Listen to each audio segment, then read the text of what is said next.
గౌతముడు అత్తారింటికి దారిన సినిమాలో గౌతముడు గౌతమ మహర్షి అహల్యాది సినిమాలు పెట్టి ఘోరంగా అవమానించాడు. ఎందుకు మాట్లాడతాడు? ఆర్ఎస్ఎస్ విధిలిచ్చిన ఎంగిలి మెతుకులు తినే కుక్క పవన్ కళ్యాణ్. ఆయన ఆర్ఎస్ఎస్ కూర్చోమంటే కూర్చుంటాడు, లేమంటే లేస్తాడు, ఎవరిని తిట్టమంటే తిడతాడు. ఆయనకేం కావాలి? రాజకీయ పదవులు కావాలి, అధికారం కావాలి. దానికోసం ఏ వస్త్రాలైనా వచ్చాడు. కాబట్టి పవన్ కళ్యాణ్కు హిందూ ధర్మ పరిరక్షణ అనేది ఏమీ లేదు. ఆయనకు ఆర్ఎస్ఎస్ చెప్పిందే పవన్ కళ్యాణ్ చేస్తాడు.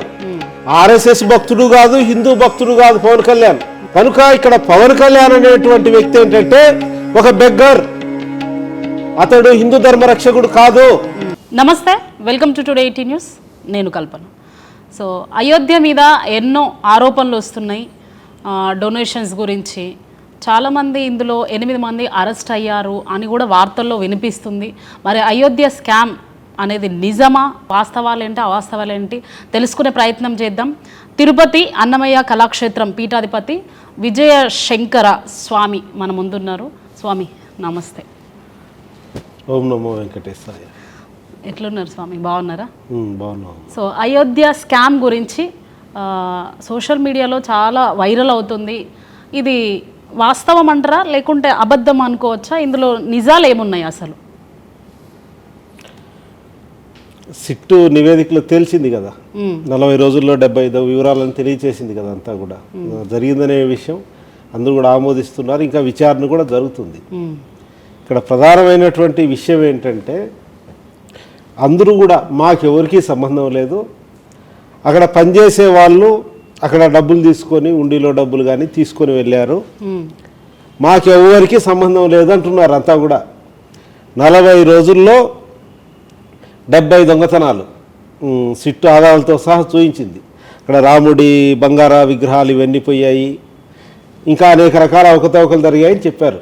ఇక్కడ ప్రధానమైనటువంటి విషయం ఏంటంటే, మాకెవరికి సంబంధం లేదనే చెప్తున్నారు. కీలకమైనటువంటి విషయం అంటే, ఎవరికి సంబంధం లేకపోతే మీరేం చేస్తున్నారు? ట్రస్టుకు 15 మంది ఉన్నారు. చంపత్రాయి, అనిల్ మిశ్రాను ఎవరో అధ్యక్షుడు, ఇంకొక ఆయన సభ్యుడు, ప్రధాన కార్యదర్శి రాజీనామా చేశారు. ఈ 15 మంది మీద ఒక్కరి మీద కూడా కేసు పెట్టలేదు కదా. ఎవరో అనామకులు అక్కడ పనిచేసే వాళ్ళు, ఉండిలో డబ్బులు వేసేవాళ్ళు, ఆ టన్ను యాదవ్ 8 మంది మీద వాళ్ళేమో అనామకులు. వాళ్ళు వచ్చి తీసుకొని వెళ్తుంటే మిగిలిన వాళ్ళకి ఏ సంబంధం లేదని వీళ్ళు చెప్తున్నారు. అంటే ఈ ట్రస్ట్ కమిటీ ఏం చేసింది? ట్రస్ట్ కమిటీ వాళ్ళు ఏం చేస్తున్నారు? 15 మంది. ఇప్పుడు 15 మంది అక్కడ పూర్తి సమయం ఉండాలి కదా, డ్యూటీ చేయాలి కదా, ఉదయం నుంచి సాయంత్రం వరకు. పూర్తి శ్రీరామ జన్మ తీర్థక్షేత్ర ట్రస్ట్ పూర్తి ఇది వాళ్ళదే. కనుక ఇక్కడ ప్రధానంగా జరిగినటువంటి విషయం ఏంటంటే, ఫస్ట్ మనం మాట్లాడాల్సింది ఏంటంటే, ఈ అవినీతి జరిగిందనేది వాస్తవం, తెలిసిపోయింది అంతా కూడా. శ్రీరామ జన్మ తీర్థ క్షేత్ర ట్రస్ట్ ఏర్పాటు చేసింది ఎవరు? Prime minister. సుప్రీంకోర్టు ఆధ్వర్యంలో ప్రైమ్ మినిస్టర్ సంతకం కూడా ఉంది. కాబట్టి ఆర్ఎస్ఎస్ ఆధ్వర్యంలో ఆర్ఎస్ఎస్ కార్యకర్తలు ఉన్న ట్రస్ట్ కమిటీ 15 మంది. కాబట్టి ఈ జరిగిన వాటికి అన్నిటికీ కూడా ట్రస్ట్ కమిటీ బాధ్యులు. వాళ్ళపైన ఒక్కరి మీద కూడా నిరారోపణ లేదు. జరిగింది ఆర్ఎస్ఎస్ నియుక్తి చేసింది. అది ఆర్ఎస్ఎస్ కూడా సమాధానం ఉంది కదా. అసలు వాళ్ళు ఎవరైతే దొంగతనం చేశారో వాళ్ళు విచారం చేసి నిజాలు ఎట్లా తెలుస్తాయి? ఆధారాలు అనేటువంటి మంచి వాళ్ళు తెచ్చి తెలుస్తుంది. ఎవరైతే దొంగలు చేశారో వాళ్ళు దొంగలను పట్టుకోలేరు కదా. కాబట్టి అక్కడ 40 రోజుల్లో 70 దొంగతనాలు జరిగినాయి. హుండీలో ఉండే డబ్బులు తీసుకొని వెళ్ళి బాత్రూంలో పెట్టి సాక్సుల్లో పెట్టుకున్నారు. అంతేకాకుండా ఆఖరికి రాముడు మెల్లో ఉండేటువంటి ముక్కు పుడక, హారాలు ఇవి కూడా దొంగిలించేశారు. రాముడికి ఇచ్చినటువంటి వెండి ఇటుకలు కూడా అక్కడ కనిపించలేదు. అంతేకాకుండా ఈ భూమి 2021 సంవత్సరంలో అక్కడ ల్యాండ్ 2 కోట్లు అన్నది 5 నిమిషాల్లోనే 18 కోట్లకు చేరింది, పెంచారు. ఇవి అనేక రకాల ఆరోపణలు అనేటువంటివి ఉన్నాయి. కాబట్టి ఇప్పుడు ప్రధానమైనటువంటిది దీనికి కారణం ఎవరంటే, కేంద్ర ప్రభుత్వం, రాష్ట్ర ప్రభుత్వం, ఆర్ఎస్ఎస్. ప్రధానంగా దీనికి కారణం ఎవరంటే ఆర్ఎస్ఎస్. ఇప్పుడు ఆర్ఎస్ఎస్ పెద్దన్న పాత్ర పోషిస్తుంది. మన దత్తాత్రేయ హౌస్ బలేజ్ ఆర్ఎస్ఎస్ సహకార స్టేట్మెంట్ ఇచ్చాడు. ఎవరైతే తప్పులు చేశారో వాళ్ళను పట్టుకొని కఠినంగా శిక్షించాలి, హిందూ వ్యతిరేకులు ఎవరైతే ఉన్నారో వాళ్ళని తిప్పికొట్టాలి, మన మీద దీని హిందుత్వాన్ని దెబ్బతీయాలని ఇచ్చాడు. అవును. అసలు నువ్వు చెప్పేది ఆధారాలతో దొరికినా ఎట్లయినా శిక్షిస్తారు. కాబట్టి దీనికి కారణం ఎవరు? ఆ దత్తాత్రేయ హౌస్ అనేది ఆర్ఎస్ఎస్. కాబట్టి ఫస్ట్ చట్టపరమైనటువంటి చర్యలు వీళ్ళ మీద తీసుకోవాలి. ఆర్ఎస్ఎస్ కానీ, కేంద్ర ప్రభుత్వం నరేంద్ర మోడీ కానీ, యోగి ఆదిత్యనాథ్ కానీ అయోధ్యలో జరిగిన దాని మీద పూర్తి నైతిక బాధ్యత వాళ్ళు వహించాలి. కారణం ఇవేవి ట్రస్ట్ కమిటీ ఏమి జరగకుండా చంపతిరాయని రాజీనామా చేసి అంతా కూడా ఒక దొంగల డ్రామా ఆడుతున్నారు వీళ్ళంతా కలిసి. ఇప్పుడు నెంబర్ 1 ఇంకో విషయం, ఇప్పుడు కొత్తగా ప్రధాన కార్యదర్శిని తాత్కాలికంగా నియుక్తి చేశారు. ఎవరైనా? కృష్ణమోహన్ ఎవరు? ఆర్ఎస్ఎస్ కార్యకర్త. ఆయన జిల్లా సంఘ చాలక, ఇప్పుడు ఉత్తరప్రదేశ్ క్షేత్ర సంఘ చాలక పెద్ద పెద్ద బాధ్యతలు వహించినటువంటి వ్యక్తి. ఏదైతే 15 మంది ట్రస్ట్ లో ఉన్న వాళ్ళంతా ఆర్ఎస్ఎస్ వాళ్ళు ఉండడం వల్లే దీనికి కారణమైంది. దీనికి నైతిక బాధ్యత ఆర్ఎస్ఎస్ వహించాలి. ఇప్పుడు మేము డిమాండ్ చేసేది ఏంటంటే, అయోధ్య రామ మందిరం నడపడంలో ఆర్ఎస్ఎస్ శ్రీరామ జన్మ తీర్థక్షేత్ర ట్రస్ట్ అనేది పైకి ఒక ట్రస్ట్ కానీ అంతర్గతంగా ఆర్ఎస్ఎస్లో ఒక వివిధ క్షేత్రం ఇది. కనుక ఈ శ్రీరామ జన్మ తీర్థక్షేత్ర ట్రస్ట్లో ఒక్క వ్యక్తి కూడా ఆర్ఎస్ఎస్ వ్యక్తి ఉండకూడదు, విశ్వ హిందూ పరిషత్ వ్యక్తి ఉండకూడదు. ఎందుకంటే వీళ్ళు విఫలమయ్యారు, రాముని రక్షించుకోలేరు, రాముడి పవిత్రతను కాపాడలేదు అయింది. కాబట్టి భవిష్యత్తులో శ్రీరామ జన్మ తీర్థ ట్రస్ట్ సరిగా నడవాలంటే దీని మీద ఆర్ఎస్ఎస్ వ్యక్తి ఒకరు ఉండద్దు, బీజేపీ ఒక వ్యక్తి ఒకరు ఉండకూడదు. దీన్ని వీళ్ళు లేకుండా సరిగా నడపగలిగితేనే నడుస్తుంది. లేకపోతే ఇప్పుడు దొరికారు కదా, ఈ అసలు తప్పులు జరగకుండా ఇంకాస్త రావుల సొమ్ము అడ్డదినాలను ఫ్యాక్టరీ చేస్తారు. కాబట్టి పరిష్కారం ఇది అనేది మేము తెలియజేస్తున్నాం. సార్, ఇప్పుడు అందులో ఉన్న కమిటీ సభ్యులు రిజైన్ చేయడం జరిగింది, రాజీనామా చేయడం. అంటే రాజీనామా చేసిండ్రంటేనే తప్పును ఒప్పుకున్నట్టే అనుకోవచ్చా? తప్పును ఒప్పుకుంటేనే కాదు రాజీనామా చేసేది. తప్పు చేయకపోతే ఎందుకు రాజీనామా చేయాలి? ఆయన నైతిక బాధ్యతగా చంపతిరాయ్ ఏం చెప్తున్నాడు, అది మాకు సంబంధం లేదు, వాళ్ళు చేశారన్నారు. కాబట్టి చంపతిరాయ్కి జరగకుండా ఏమీ జరగలేదు. అక్కడ ప్రధాన ముద్దాయి టిన్ను యాదవ్ ఉన్నాడు. టిన్ను యాదవ్ 2021 సంవత్సరంలోనే 18 కోట్ల రూపాయలు ఇచ్చినటువంటి రసీదులో డబ్బులు దొంగతనం చేసిన దాంట్లో కేసు పెట్టారు, అతను జైలుకి వెళ్ళాడు. టిన్ను యాదవ్ మళ్ళీ 2021లో చేసినప్పటికి కూడా మళ్ళీ అతన్ని తీసుకొని వచ్చి నువ్వు నా కొడుకుతో సమానమని టిన్ను యాదవ్ని తీసుకొని వచ్చి అతన్ని మళ్ళీ పెట్టుకోవడం జరిగింది. ఇప్పుడు 2026లో చట్టాలు దొరికిన వ్యక్తి, ప్రధానమైన వ్యక్తి టిన్ను యాదవ్. మరి 2021లో జరిగినప్పుడు ఇప్పుడు నువ్వెందుకు తీసుకున్నావు అంటే చంపతిరాయ్కి కూడా దీనికి సంబంధాలు ఉన్నాయా లేవా? అసలు చంపతిరాయ్ ఎవరు? ఆర్ఎస్ఎస్ 1977 సంవత్సరంలో ఎమర్జెన్సీలో జైల్లో వెళ్ళాడు. అంతేకాకుండా 1980 సంవత్సరంలో విశ్వ హిందూ పరిషత్తులో జాతీయ అంతర్జాతీయ బాధ్యతలు చేశాడు. కాబట్టి 2020 అంటే 1998 2000 ఆ సంవత్సరంలో 2 సంవత్సరాలు శ్రీరామ జన్మ తీర్థ ట్రస్ట్ బాధ్యత 4 సంవత్సరాల క్రితం వరకు కూడా విశ్వ హిందూ పరిషత్ కీలకమైన బాధ్యతలో ఉన్నాడు. చంపతిరాయ్ విశ్వ హిందూ పరిషత్ ఆర్ఎస్ఎస్ కేటాయిస్తారని దీంట్లోకి వచ్చారు. ఆర్ఎస్ఎస్ ఏం చెప్తుంది, మేము కార్యకర్తలను తయారు చేస్తాం, వాళ్ళని వివిధ క్షేత్రాలకు పంపిస్తూ ఉంటుంది. ఆర్ఎస్ఎస్ నియుక్తి చేయకుండా నరేంద్ర మోడీ ఆర్ఎస్ఎస్ ప్రచారకే, ఒకప్పుడు స్వయం సేవకే, అటల్ బిహారీ వాజ్పేయి ఆర్ఎస్ఎస్ ప్రచారకే, వీళ్ళందరూ ఇట్లా వచ్చారు. చంపతిరాయ్ కూడా ఆర్ఎస్ఎస్ ప్రచారకు విశ్వ హిందూ పరిషత్ ఆర్ఎస్ఎస్ దీంట్లో కేటాయించింది. కాబట్టి పూర్తిగా దీనికి నైతిక బాధ్యత చంపతిరాయ్ పైన కూడా కేసు పెట్టాలి. దీంట్లో చంపతిరాయ్ ఉండాడంటే ఆర్ఎస్ఎస్ హస్తం ఉన్నట్టే. కాబట్టి పైనున్న వాళ్ళందరూ కూడా తప్పించుకొని అసలు ఇది విచారణ కూడా సమగ్రంగా ఎవరైతే చేశారో పైనుండి చేయించారో వాళ్ళందరూ సేఫ్గా ఉన్నారో వీళ్ళను మటుకి అరెస్ట్ చేయడం అనేటువంటి జరిగింది.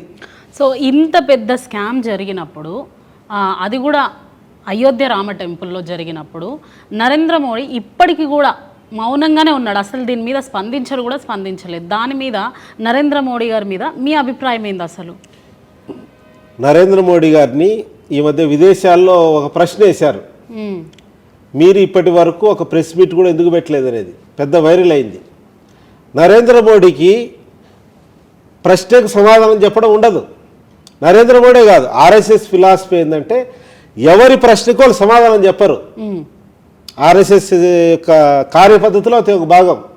ఎందుకంటే ప్రశ్నకు సమాధానం చెప్పడం అనేది స్టార్ట్ అయితే ఆ విషయం గురించి చర్చ జరుగుతుంది పదే. కాబట్టి మనం డీగ్రేడ్ అవుతామనేటువంటిది వాళ్ళు ఎవరు కూడా ప్రశ్నలకు సమాధానం చెప్పరు.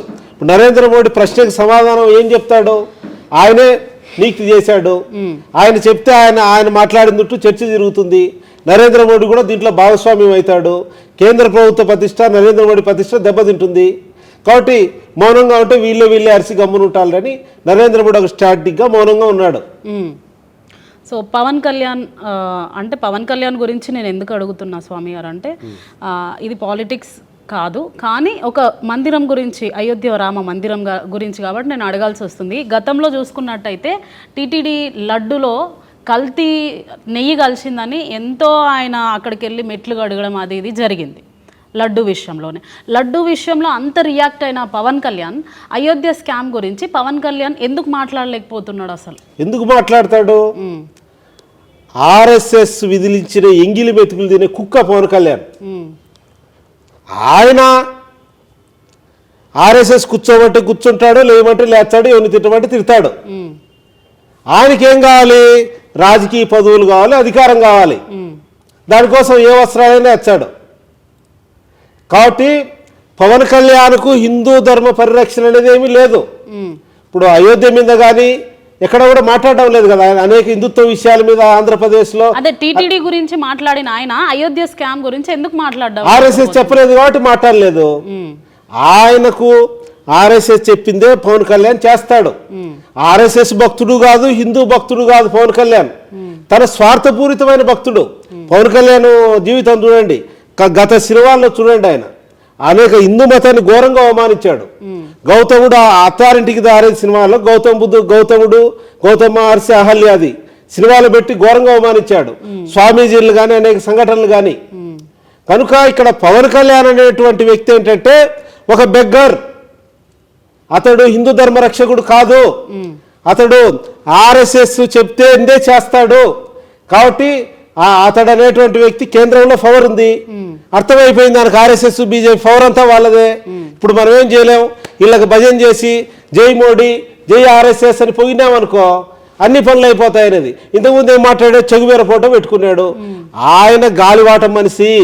ఎక్కడైతే సేఫ్ జోన్ ఉంటుందో, ఎక్కడైతే కంఫర్ట్ జోన్ ఉంటుందో అక్కడికి వెళ్ళే వ్యక్తి, మాట్లాడే వ్యక్తి పవన్ కళ్యాణ్. సో ఇప్పుడు సోషల్ మీడియాలో ఒక న్యూస్ గురించి బాగా వైరల్ అవుతుంది స్వామి. అదేంటంటే ప్రశ్న రావణ్ అనే వ్యక్తి పవన్ కళ్యాణ్ని ప్రశ్నించినందుకు ఆయనను అరెస్ట్ చేయడం జరిగింది. 4 సార్లు వరుసగా అరెస్ట్ బెయిల్ రావడం జరిగింది. 5వసారి ఉప కేసు పెట్టడం జరిగింది. ఇది ఎంతవరకు కరెక్ట్ అనుకోవచ్చు? దీని మీద మీ అభిప్రాయం ఏంది? రావణ్ వీడియోస్ మీరు చూసి ఉండొచ్చు. దీన్ని హిందూ మతానికి కూడా రుద్దుతున్నారు అనమాట.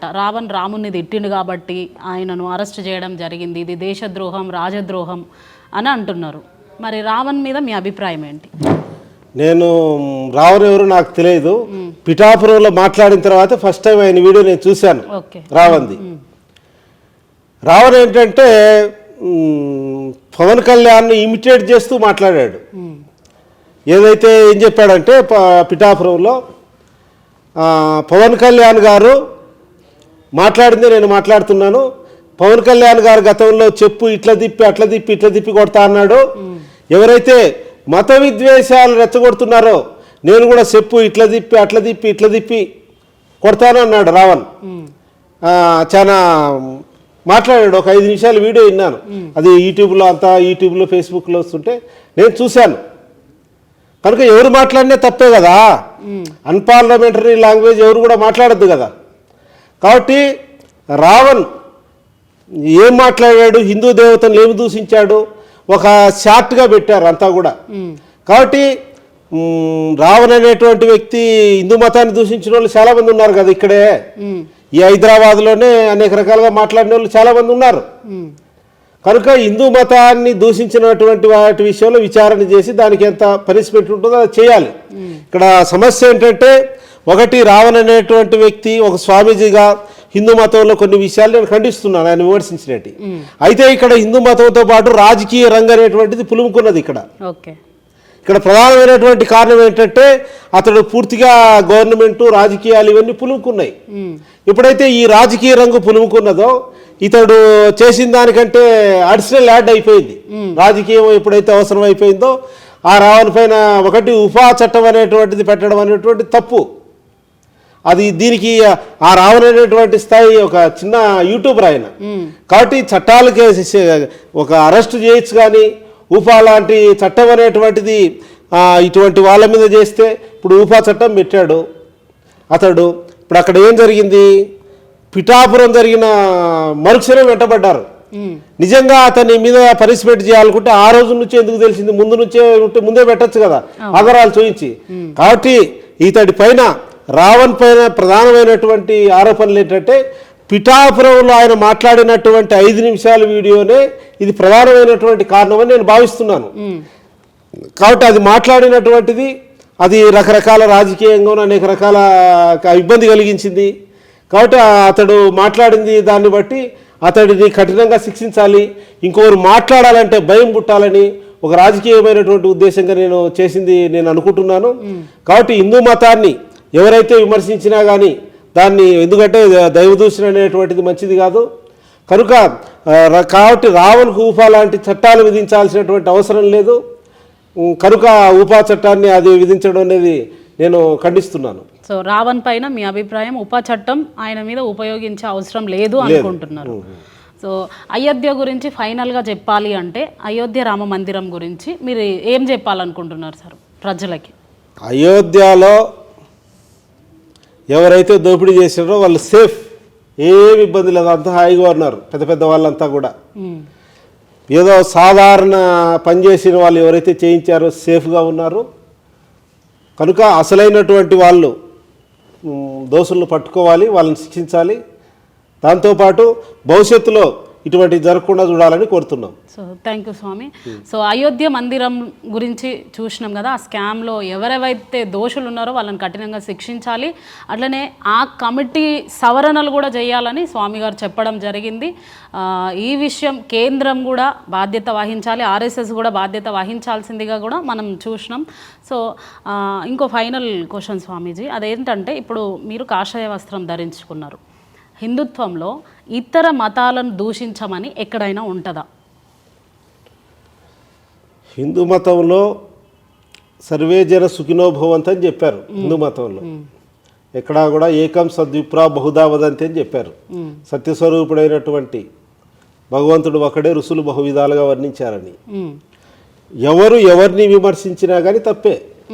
ఈరోజు మీరు హిందూ మతం అంటున్నారు, ఫస్ట్ ఈ రాష్ట్రంలో క్రిస్టియన్స్ కూడా అతిగా మాట్లాడారు ఒక 20 ఏళ్ళ క్రితమే. కాబట్టి క్రిస్టియన్స్ మాట్లాడినా, ముస్లిమ్స్ మాట్లాడినా, హిందువులు మాట్లాడినా, పరమతాలను ద్వేషించడం ఎవరు మాట్లాడినా తప్పే. దైవ దూషణ అనేటువంటిది ఎవరు చేసినా కానీ తప్పే, దానికి పరిమితులు ఉంటాయి. సో రాధా మనోహర్ దాస్ స్వామి అని కాషాయ వస్త్రాలు ధరించుకొని అన్నీ ధరించుకొని కూడా క్రైస్తవ మతాన్ని చాలా వల్గరాలిటీగా మాట్లాడడం, మరియమ్మను వల్గర్గా తిట్టడము, యేసుక్రీస్తు ప్రభువును చెక్క అనడము, 3 మేకులు వీక్కోలేడు అని ఇట్లా కొన్ని మత గ్రంథాన్ని, క్రైస్తవుల మత గ్రంథాన్ని బొక్కడా బైబుల్ అనడం, దీని విషయంలో ఒకవేళ మీరు చెప్పాలి అనుకుంటే ఆయనకి ఏం చెప్తారు? నేను చెప్పేది ఏంటంటే, ఇదంతా ఒక పరస్పరం ఒక అండర్స్టాండింగ్తో జరుగుతుంది. క్రైస్తవులు కొద్దిమంది ఇట్లా తిట్టుకునే వాళ్ళు ఉన్నారు, హిందూ మతంలో కొద్దిమంది తిట్టుకు వ్యక్తుల పేర్లు నేను ప్రస్తావించలేదు. వీళ్ళిద్దరూ సేఫ్, ఎవరికి ఏం కాదు.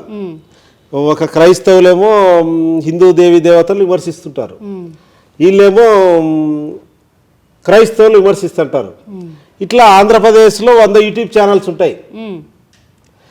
ఇట్లా క్రైస్తవుల యూట్యూబ్ ఛానల్స్ పైన కానీ ఇటు హిందూ యూట్యూబ్ ఛానల్స్ ఇద్దరు సేఫ్. ఎందుకంటే ఒకరు ఈ పని మీద ఉన్నారు. కాబట్టి మేము చెప్పేది ఏంటంటే, ఇద్దరి విమర్శలను కూడా అవి ఇద్దరిది తప్పే. దానివల్ల సమాజంలో మత విద్వేషాలు జరుగుతున్నాయి. ఈ దేవుడిని విమర్శించుకునేటి ఈ పాలిటిక్స్ ఇవన్నీ కూడా ఈ యూట్యూబ్ ఛానల్స్ ఇటువంటి వాళ్ళన్నిటి మధ్య కూడా ఇటువంటి జరగకుండా ఉండాలని కోరుతున్నాం. So thank you Swamiji. So చూసినాం కదా, అయోధ్య స్కామ్ గురించి మాట్లాడడం జరిగింది. సో ఈ స్కామ్లో ఉన్న నిజాలు బయటికి రావాలని కొన్ని డిమాండ్స్ అయితే స్వామి గారు బయట పెట్టడం జరిగింది. ఆ డిమాండ్స్ని కేంద్రం కానీ ఆర్ఎస్ఎస్ వాళ్ళు కానీ న్యాయపరంగా న్యాయం ముందుకు వస్తుందని నమ్ముతూ ఇది ఇవాళ ఇంటర్వ్యూ. మళ్ళీ ఇంకో ఇంటర్వ్యూతో మేము ముందుకు వచ్చేస్తాం.